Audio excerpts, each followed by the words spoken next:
আমাদের সঙ্গে তাৎক্ষণিকভাবে একটা মেডিকেল টিম ছিল আমাদের ছাত্র দলের নেতৃত্বে, এবং উত্তরের প্রেসিডেন্ট কনভেনার আমিনুল হক সহ টোটাল আমরা সার্বক্ষণিকভাবে যারা তাৎক্ষণিকভাবে নিহত হয়েছেন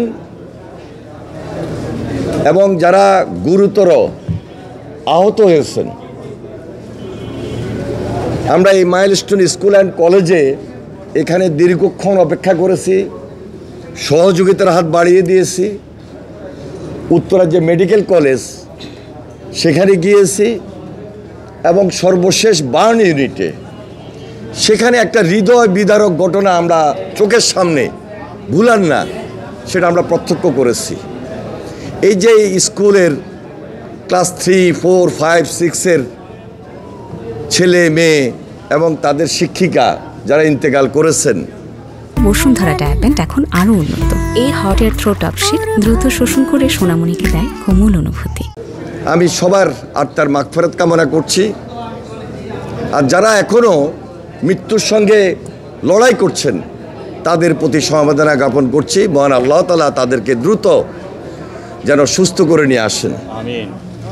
দেখুন, দুর্ঘটনা তো বলে কই আসে না, এটা যেমন বাস্তব, পাশাপাশি আমাদেরকে একটু সজাগ এবং সতর্ক থাকতে হয়।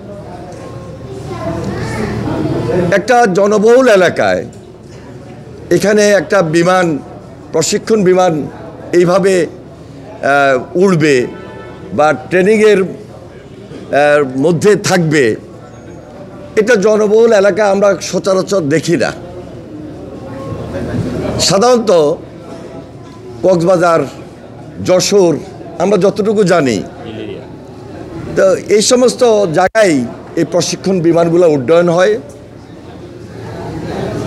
কেন, কি কারণে এই ঘটনাটি হয়েছে, আমাদের তখনই জোর দাবি ছিল একটা তদন্ত কমিটি গঠন করা।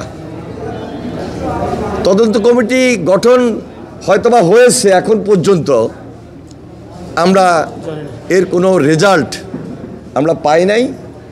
এখনও আমরা দাবি করছি, প্রায় এক মাস হয়ে গেছে, এর রেজাল্ট আসবে না কেন?